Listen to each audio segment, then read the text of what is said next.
through 3 hours of the regular show on terrestrial radio, and you wanted a little bit more, so that's why you found the Gun Talk After Show podcast, where we saved all the best things that we can't say on regular radio. Now here's Tom, Michelle, and Jim for the Gun Talk After Show. All right, it's after show time where we gather to, well, create mayhem as best we can. We have Jim Kinsey and Tom Hennig have joined us today. Hi, guys. Hello. Greetings. First, all right, don't go anywhere. John Todd, I'm going to get to you in just a sec. I got to read this email I just got from Carlos. He says, in a little debate I was having with my state representative, you're going to love this, guys, a debate with the state representative, she said, well, we limit hunters to just 5 rounds. Why can't we do that for everyone? He said, I told her, with all due respect, the deer aren't murdering and raping people, and they don't shoot back. He said, I got a few whoops and some applause for that one. She quickly changed the subject. She asked me after her speech if I planned to attend all of her meet and greets. I said, yes, ma'am, and I intended to point out every time that you are wrong on guns. She replied with, I'd better get my facts straight then, I guess. Well, there's an idea. I guess. Says, and then I handed her a copy of John Locke's book, War on Guns. Out freaking standing. Oh, wow. That's great. Carlos, you are the man. Yeah, hats off, buddy. Yeah, now that's activism right there. You know, challenge it respectfully, and then if they've won it, hey, that's cool. You know, just jump right in. Hey, yeah, here's a copy of, you want the information, you want to get your facts straight, start with John Lott. Oh, awesome. Attaboy. Excellent. I love it. Oh, there you go. All right, speaking of John, let's go talk to John on one. He's in Lillian, Alabama. Hey, John, thank you for your patience. Yes, sir. No problem. It's too bad I don't get commission because I already checked out the new Springfield Armory pistol. Yeah? And immediately went and sold one.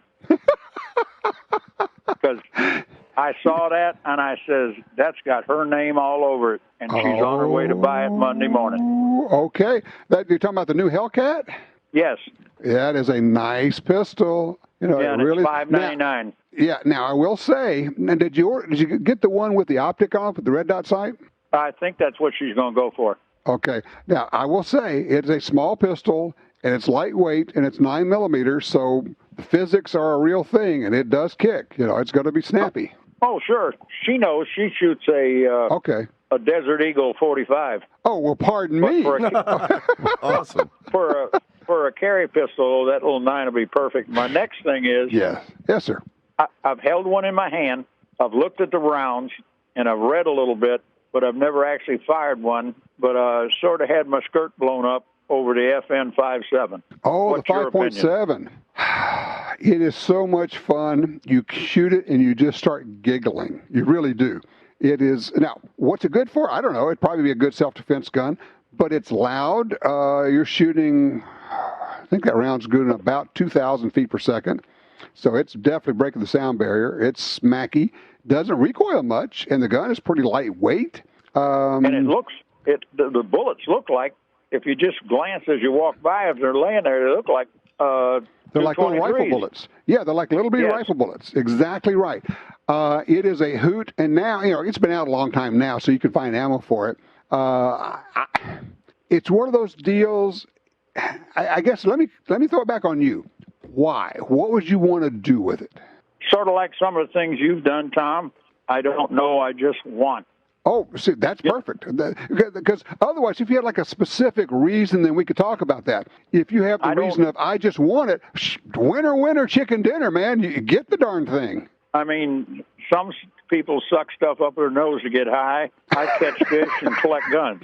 And it's probably cheaper in the long run, but every once in a while it's kind of a tie. I'm not sure how, when you get hooked on the whole gun, fishing, hunting, all that stuff.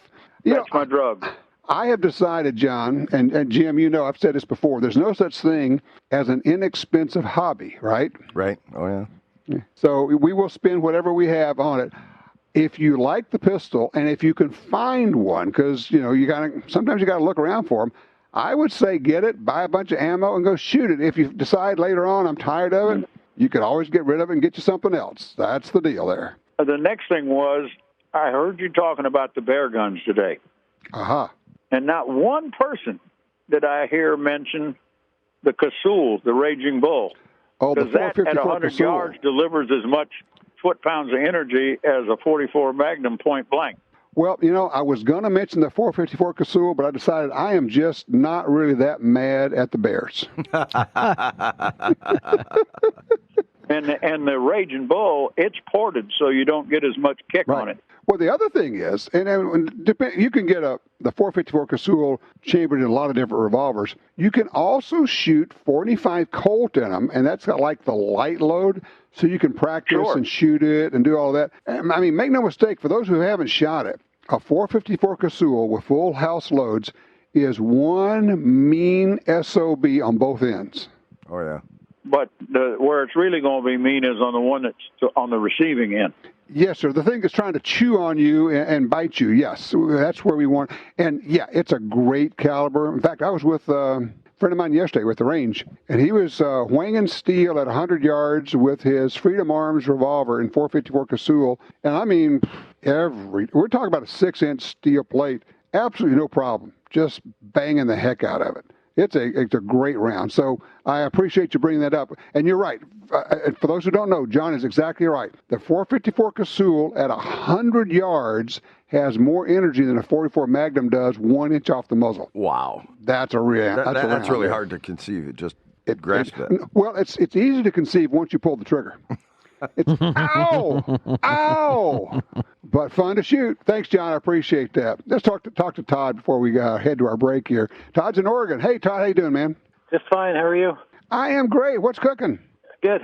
Just got back from Eastern Oregon mule deer hunting. I caught your show, and the bear gun I carry. It's on my backpack every time I go. What is it? A lot of it's a Dan Wesson Bruin. It's a long slide semi-automatic 10mm. 10mm. You're talking about 100-yard accuracy. Yeah. And everything on a paper plate at 100 yards. It works just fine. We don't have grizzly bears here, but those mountain lions and black bears are always around. How long have you been a 10mm fan?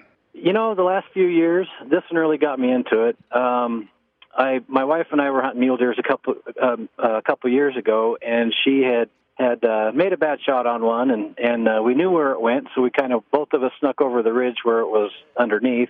I got to it a little bit first, so I got to test out the performance with it on that mule deer. And the penetration and bullet performance was fantastic. And that kind of turned me into the 10mm fan for sure. The 10 is, I think it continues to grow in interest. It's never been huge. It kind of is, waxed and waned. It goes back and forth. And Jim, you have a 10mm. Correction, Tom. I have 3 10mm. I am so sorry. I don't like them much. You don't care for them at all, right? Well, I tell you what I have found about the 10s is the ammo is all over the map. It really not is. like, well, you get any 10 and it's a 10. And I don't agree with that at all. Yeah, some are pretty close to a 40. Todd, what ammo are you carrying for bear protection in your 10? I shoot the Atomic 180 grain. It's 1,330 feet a second. Has a tremendous amount of energy. It works really, really well.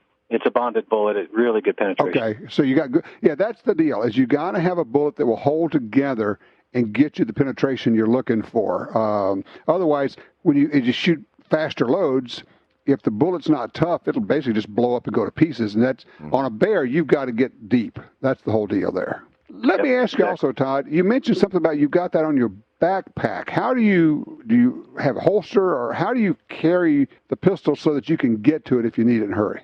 I carry it on the belt of the backpack. It's on the. It's a Serpa Blackhawk Serpa holster. So it's easy if I leave the backpack in base camp or a spike camp, I can just click it off the backpack and put it right on my belt. So it's very, very easy to use and very simple, and comes out real fast. Okay, I'm going to have the conversation with you that I have to have. All right. Okay. The Serpa holster. There are a lot of shooting ranges and shooting schools that will not allow Serpa holsters on their range for 2 reasons. One is that the setup there, and you're very familiar with it, when you push the little tab in with your trigger finger, when you yank it out, it actually sets it up perfectly for that trigger finger to go and hit the trigger. And a number of people have, or at least some people, have been able to shoot themselves doing the draw. The other thing, and this I'm going to throw, this may end up being actually as big a deal as anything else, if you get grit or junk in your holster, you put your pack down, you get something in there. There have been several accounts of people who literally could not get their gun out of the holster because you get a little something behind the tab.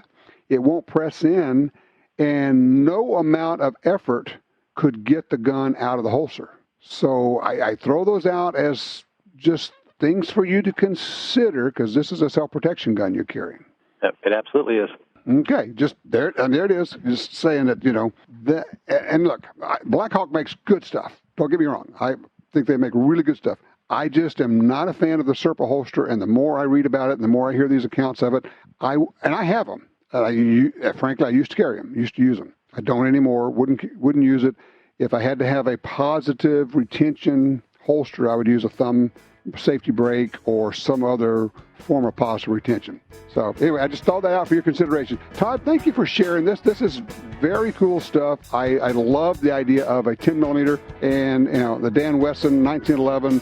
That's a shooter. Trust me, we're all 10 millimeter fans around here. Thank you, sir. I appreciate that. Tell you what, guys, let's take a quick break here. We'll come back and let's pick up the idea of self-protection from two-legged and four-legged critters.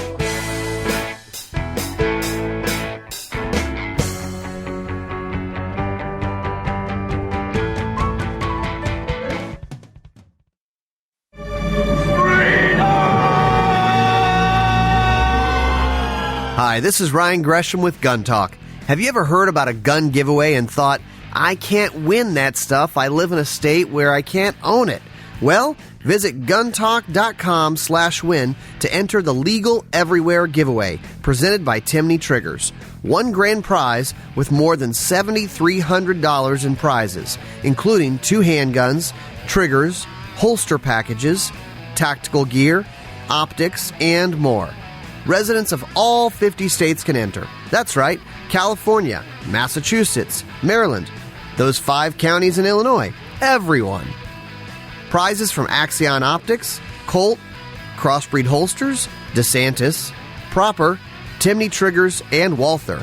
Enter now through November 1st at guntalk.com/win. That's guntalk.com/win.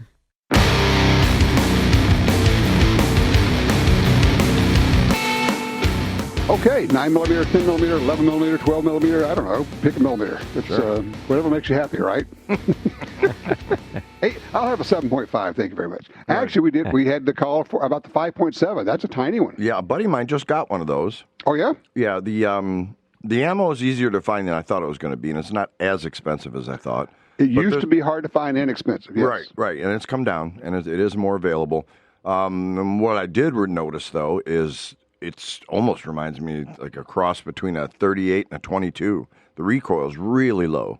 Yes. Remarkable. It's remarkably low, and yet you are shooting this thing that's going 2,000 feet per second. Honestly, I probably wouldn't carry one because the pistol's not small. It's a pretty good-sized pistol. It doesn't weigh anything, but it's pretty large. But when you think about it, I wonder how that would work as a home defense gun. I'm thinking that with the right bullets, you're not going to get much penetration through walls. I'm trying to come up with the arguments for and against, and I'm thinking I would want a pair of earmuffs, electronic earmuffs with me, so that if I heard a bump in the night, and I'm not kidding, I would put on electronic earmuffs if I got to move through the house, which is actually a pretty good idea anyway. You can hear what's going on in other rooms. Mm-hmm. It's kind of a tactical advantage, but that wouldn't be a bad home defense gun because you got up to 30 rounds, although, no, I'm sorry, I'm thinking of the Keltec. I don't think it holds 30 in the pistol, but it holds a bunch. Right. I also shot they have a carbine version of that and a 50-round mag, and I got to shoot the full auto version. Ooh. Which we can't buy, unfortunately, but holy cow, are we having fun now. You can still steal one.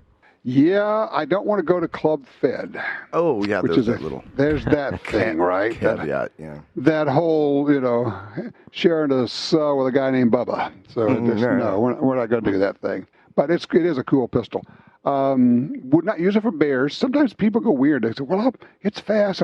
No, you need penetration for bears. Right. Anybody who's ever skinned a bear, you would be shocked at the musculature. I mean, it's just, you can't believe how thick their muscles are, how dense they are, and you got to try to get through all of that. Because this thing, the only reason you're going to shoot a bear is because it's about to start chewing on you, and you would like to make him stop. So he's going to be close, and you really got to do, I would shoot him a lot. I do like the 10mm idea, though. That's cool. Yeah. When you mean shoot him a lot, do you mean a lot of rounds, or you'd go back and visit him every once in a while? Shoot him and say, I'll be back in an hour and come shoot you again? Is that what you're saying? Right, just clarification is all, Okay, I'm thinking we're probably going to do it all in one sitting right there. Just kind of like, okay, We'll just take care of this. Because once I exit stage left, Snagglepuss is not coming back. Nice visual. Well, that's a flashback. Feet don't fail me now. I am gone. It's and actually it's kind of that way. I was talking about our self-defense deal, this first-person offender. It is so interesting to me how people they have a gun for self-defense. They shoot a lot. They practice, but they haven't thought about what will I do? I mean, like in great detail. It's like, oh yeah, I'm going to, pull my gun out, and really? And this scenario is in a playground. There are kids everywhere. Right. I mean, we set it up to be difficult. It's challenging. Okay, it's in a playground. There's a potential kidnapping going on. Do you get involved? Ooh, this is ugly. Is this call? Yeah. Is this young girl's father really? He's saying he's the father. Is it a kidnapping? Is it a kidnapping? Is it just a case of this is an ornery kid who runs away from home, and he's trying to get her to come back home, and now you've inserted yourself in the middle of it, which it turns out that's what it was. It was actually her father in the scenario. Second time around, it wasn't her father. We changed the scenario up, and that's when it got uglier than all get out. But it's like, what are you doing pulling your gun out and walking around this park with your gun dangling, pointing down at your toes while you're talking to someone and following them around? No, like 100 times no. If you're going to pull the gun out, there's a threat, and you got to point it at somebody. If there's not a threat, leave it where it is. Just, man, we're always knocked out by how people haven't thought through. I'm cool. I got my gun. I got my holster. I got my ammo. I got this. I got my super duper XPZ pistol. And okay. But how are you going to get out of here? I don't need training. I've got a CCW permit, Tom. Oh no, it's funny. We were sitting in a restaurant a couple of days ago, my wife and I was talking about where's our escape. And she said, "Well, actually, I don't see another exit other than the front door in this place." I said, "Yeah, you do. Kitchen." Yep. Said, what? Because here's the deal.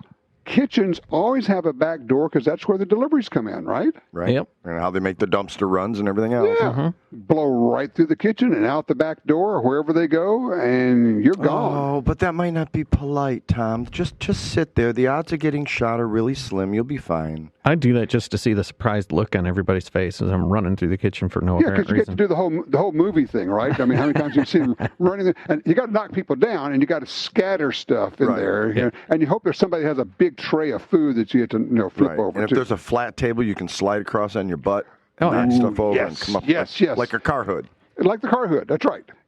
Have you actually practiced doing the whole car hood slide anyway, really? No, not enough. Well, yeah. Not intentionally.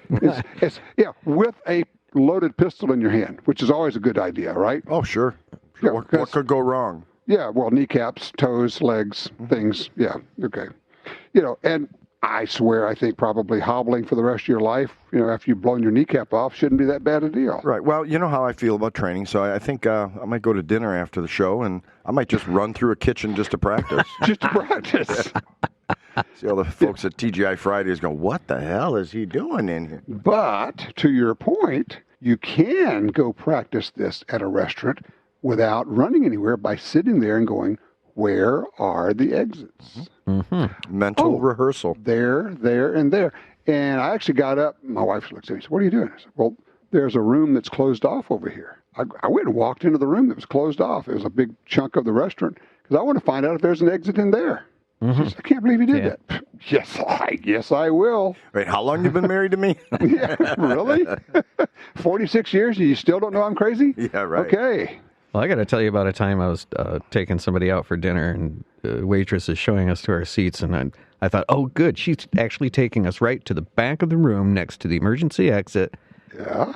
And then my date, she decides she sits down with her back to the wall. I'm like, oh, shoot. Okay. It was almost perfect. Did you ask her to flip with you? I don't even hesitate. No. I don't even hesitate. No? Nope. Because Yeah, I mean, when I'm with Tiger McKee, it is like musical chairs. you got everybody on one side of the table. Everybody we're all sitting on one side of the table. He'll actually say, "You're in my seat." Seriously, you're in my seat. That's funny. Okay, yeah, Tiger, you're right. Okay.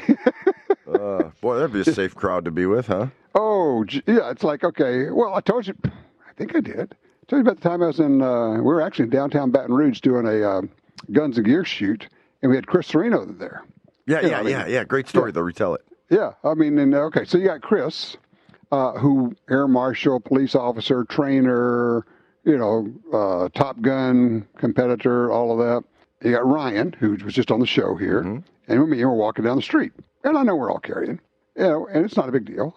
But we got this guy who decides to walk up next to us, and he's walking and talking to us. It's one of those just weird deals, right, on the street. You're going, okay, really? And he's looking at Chris, who's got the buzz haircut. And he goes, "What say, Marine?" And he's got all this stuff. I'm going, man, bad choice. Bad selection in the victim selection process. This is just bad. Don't do this. And at this point, I think Michelle was with us too. Michelle Sereno, right? His who's wife, a firearms trainer. Yes, his wife, who is a competitor, firearms trainer, knows all this stuff. And so I'm walking along and thinking, okay, there's Chris, there's Ryan, there's Michelle. And so I just stopped walking and let them move on ahead. And I just started looking behind because I'm thinking, diversion? Distraction? Somebody else coming up. Yep. I'm not sure what's going on. So I literally turned around and just looked back behind us and stood there to see what was going on. And, I mean, finally, this guy kind of just moved off. Maybe he wised up and said, oh, gee, let's see. Chris looks like he's about 6'4" and solid as a rock, and this was probably a bad idea.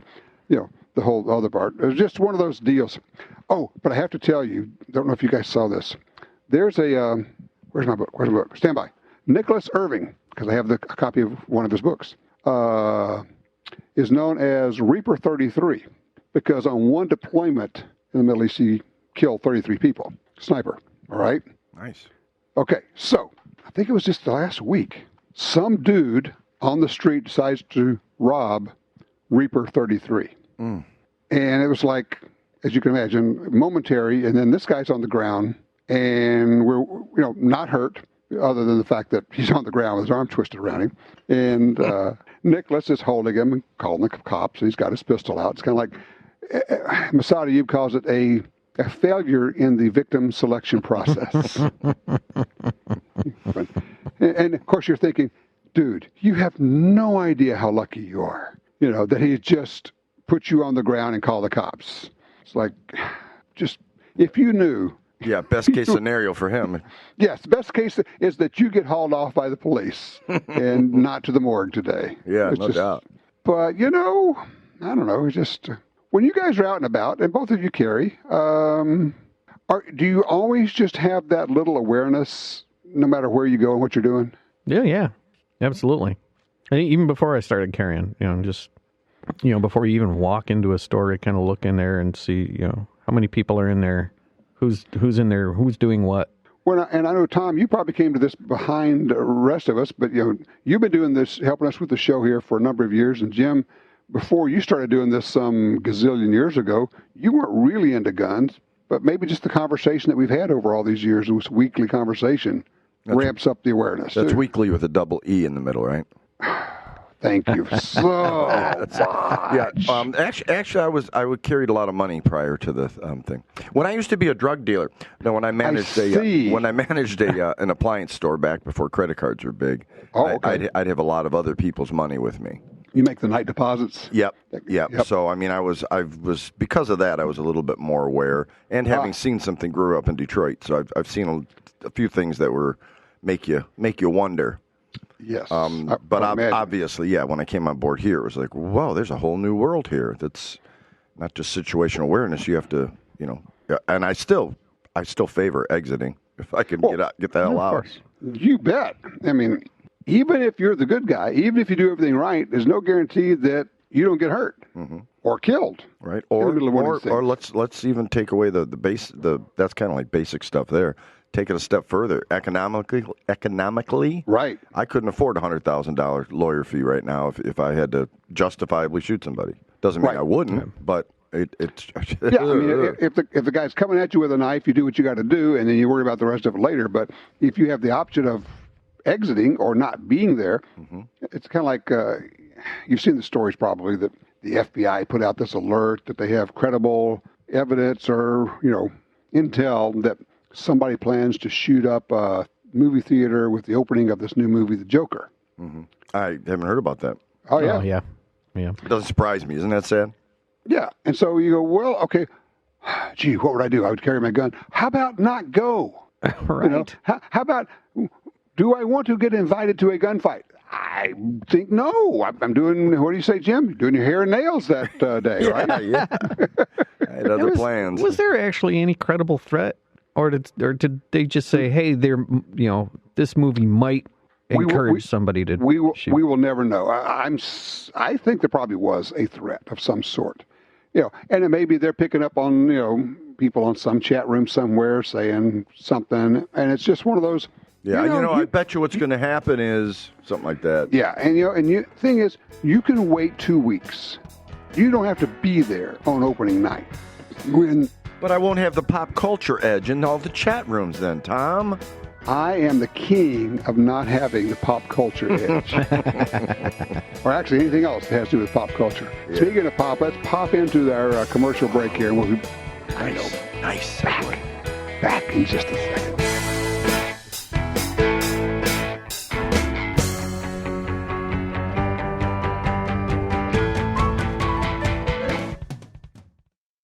FN, the world's most battle-proven firearms. You want to reach for history, for greatness. So reach for the FN57, a 5.7mm pistol built with the DNA of over a century of legendary FN firearms. And now, it's within reach at your local firearms dealer. The FN57 is the perfect combination of accuracy and stopping power. FN, the world's most battle-proven firearms. You got your carry permit, and that's good. But you could use more training. Get the DVDs, which have what you need. Springfield Armory presents Concealed Carry 1 and Concealed Carry 2 with Bata Group. Learn specific concealed carry skills from Top Gun fighting trainers. Get trained. Be prepared. This really is life and death. ShopGunTalk.com. That's ShopGunTalk.com.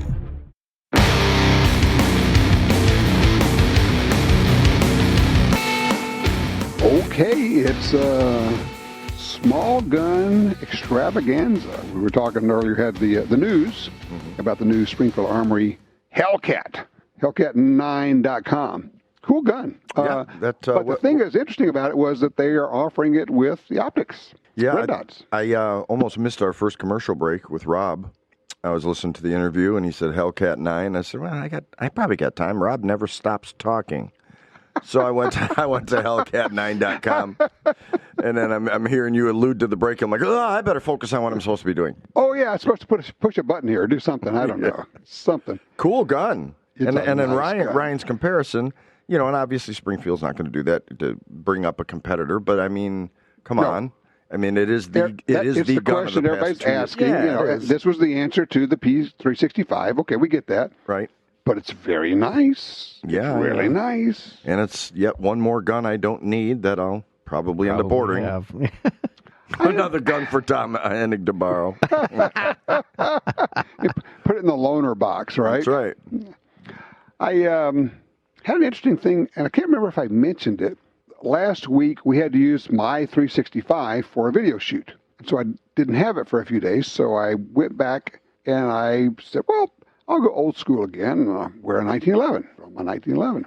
And realized after about 4 days, my back was hurting. Yeah. And it wasn't because of the weight. It was because I carry in about a 3:30, more like a 4 o'clock position, and leaning back against it when I'm sitting and it's pressing right there on the kidney. Mm-hmm. It just got sore. And so it's kind of, I'm thinking, okay, so now, and I've gone back, I got my 365 back, okay, but I'm thinking that size pistol, whether it's that or the Springfield Armory or whatever, that's my go-to pistol because it does everything that the bigger guns do. It's just easier to carry. But I'm also starting to play with the idea of an outside the waistband holster. Yeah, you had mentioned that to me off air. Yeah. And it's my problem with either, and it's worse within the waistband for me, but in that 4 o'clock position, most of the cars I drive have real tight lumbar seats.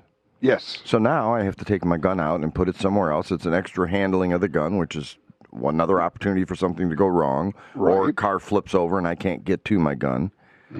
It's like, do you carry two guns? Do you know? But here's the thing. If you go OWB and you still have a cover garment, you can switch from 4 o'clock to straight up 3 o'clock. Yeah, just slide it forward on your belt. Slide it forward, and now when you sit in a chair, you're not leaning back against your gun. See, I was about to schedule to have a kidney removed. Thanks, Tom.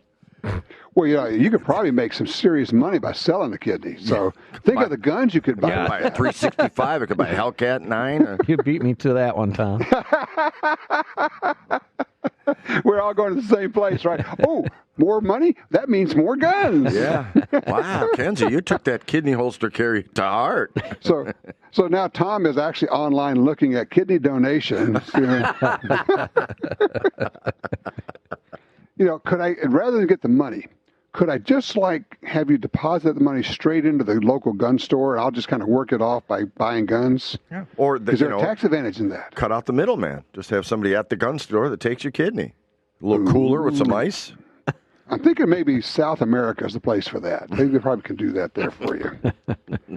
Yeah. Oh. Anyway, so it's been an interesting week, to say the least. We had the testimony in Congress. Diana Muller did a great job. Maj Touré did a super job. Taj Mahal, I did. I was going, what? And then in the middle, I was going, what? Oh, yeah. Good singer. Yeah, right. Maj Touré did a super job. For those who don't know him, he is the Black Guns Matter guy. He's actually running for the city council in Philadelphia right now. Yeah. So, if you're in Philly, by all means. But what a great presentation. He's being questioned. And once again, it's that old deal of you got to upset the stereotype. Right. When you got Diana, you got this woman, this mother who is also 22 years on the job, police officer, who just tells them, you can pass an assault weapon ban, but I'm not going to comply with your law. It's kind of like, whoa. And then you got Maj up there, and they're thinking that the black guy from the inner city is going to be, in favor of gun control. He said, no, we teach gun safety, and people, in the inner cities need to be able to protect themselves. Where do you think the crime is? And you flip the narrative. And both of them did a dynamite job. You can actually look at their testimony. You can find it online. You just check around wherever you look at your videos. It was cool. You guys got to go check that out, though. Yeah, that's. I will. Heard it on the show. It was intriguing. Yes, and we've had Maj on before. We got to get him on again because he does great work. And we got to get somebody from Florida for next week. Possible. Yes. Find out what's going on there. And it seems like there was somebody else. Somebody just dropped me a note. Oh, no, not who it was. You'll love this. Somebody this morning said, you need to get somebody on from the National Association of African American Gun Owners. Oh, yeah. Well, at 3:05 Eastern today, you just tune in. We got him. We have Philip. So that was good. I love it. And, there's a real sense of humor when you end up with your acronym as NAGA. Yeah. You're going, hey, first time you look at that, you're going, did they know? And you go, of course they did. Those aren't the tail numbers on a plane, are they? Oh, I actually had a tail number that was close, similar to that one time. I recall. Was it November 11? 1166 golf, or something. 1166 Alpha. Yes. And the way the letters were that changed, I'd owned this thing for like a year. Never thought about it. And somebody said, I can't believe you got that on your plane. I'm going, what are you talking about? And then once you told me, you go, I can't see anything else. Right. It's like, jeez. Well, actually, he said he didn't name. He founded the organization. He didn't found it with that intent. And That's true. It worked out, and he said, "Hey, well, that's a bonus. Yeah, go with it." Yeah, because he said, "Okay, it helps people remember, and it starts the conversation." So that worked out fine. Yeah. Yeah, that was a fun interview, though. It really was. I think the face of gun owners is changing, and I think other gun owners are starting to realize that we're not all the Billy Bobs from down south perception. It's growing in it's gays not homogenous. and blacks and Asians and women, and it's awesome. I cannot remember. Did I tell you the story of somebody? Oh, I know who it was. My friend Dan Zelinka. We did tell the story on the show yesterday. Last week at GRPC. He's talking to Chris Chang. And Dan is, of course, my buddy here in Louisiana. And I took him to GRPC. And of course, Chris Chang is won the Top Shots competition and all. And he speaks out. He's a gay guy. And he talks about LGBT gun owners and all that. So Dan is saying, hey, I need some help. If you could, Chris, I need to work with some of the LGBT gun owners in New Orleans and all this stuff. And Chris said, oh, yeah. I said, we can do that. And he says, who you really ought to talk to, he says, you ought to talk to Ryan and Tom Gresham. They're right down there outside of New Orleans. And Dan said, yeah, I am their attorney. That's who I came with, right? That's who brought me here. We can make this happen, okay? So it was just funny how the circular deal, and Chris is going, we ought to talk to the Greshams about that. Okay, cool. We got it. That's cool. It is a fun, interesting mix, and I wish I could somehow share better with people the feeling of GRPC when you're all there working for freedom. And I think we should use that word more often, honestly, to preserve freedom. And it doesn't matter who you are or what you look like or what you support. I mean, we had one speaker. She is from the Liberal Gun Owners Association. She says, I will disagree with you on every other issue, but on guns, we're all together here. And we all went, cool. We're just not going to talk about those other things. Right. That's not why we're here. Right. Well, you heard it, Jim. People say, well, you support so-and-so, but he has this position on abortion. And what's my answer? Don't care. I don't care. Not my issue. Well, don't you have yes, I have an opinion on that. You're not entitled to know it. Not my issue. Not my thing. It's guns. Is he or she good for us on guns? Then I can live with the rest of it. We'll fight about that other stuff another time, but I just need support on freedom and gun rights. Anything else dilutes our effort. Agreed. There you go. All right, so what's in your holster, dudes? Tom's got my gun. I've got... You got his gun? Robin. Right, I got his gun. He's got mine. He's got my next gun. Right. After he goes out and gets the Hellcat, I'll start carrying the SIG. Yeah, you've heard, like a taste tester kind of, but it's for guns. So it almost sounds like the families that have all the kids that get the hand-me-down clothes. It's like, this was Susie's, and then it was Jones, and now it's mine. Okay, so... the gun starts with Jim, then it moves to Tom, and then it goes somewhere else. Yeah. Well, actually, I do have a gun I have to shoot this week, which this isn't new technology by any means. It's and I think I sent you a picture of it last week, Tom. Bursa Thunder. Yes. Very, very popular years ago. Oh, yeah. And they're still manufactured everything else. They're pretty nice, actually. I mean, just haven't shot it yet. Oh, okay. What caliber? 380. Okay. Which I like because, for the size of it and the weight, I'm guessing the recoil is going to be negligible. Guessing. Right. I could be wrong. Should be. Yeah. If you just as you pull the trigger, if you yank your hand back, it helps minimize recoil. Great. Well, see, I usually throw my wrist forward so the bullet travels faster. It's That's like true. A snap of the wrist kind of. That's the old cowboy move, right? Mm-hmm. You can, while you're riding your horse, you can snap it. I always wondered why they didn't shoot their horse right in the back of the head. Doing that. Well, it's like synchronized props. It's a synchronized main. That's what it is. That's why some of those old revolvers had a lanyard on it, is they would actually put a strap or a string on it so that if they dropped their gun while they're riding, they could pick it up and keep going, other than fall on the ground and they ride away from it. Oh, yeah. So you see old revolvers that have a lanyard on the bottom of the grip. Yeah. That's what that was all about. I've seen the little stub. I never. Yeah. Huh. Yeah.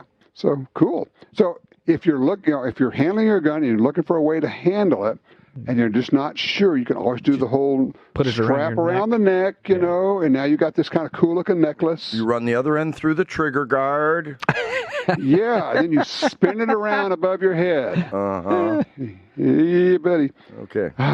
Well, or not. Okay. Yeah, let's go with not. Let's go with the whole not thing. Yep.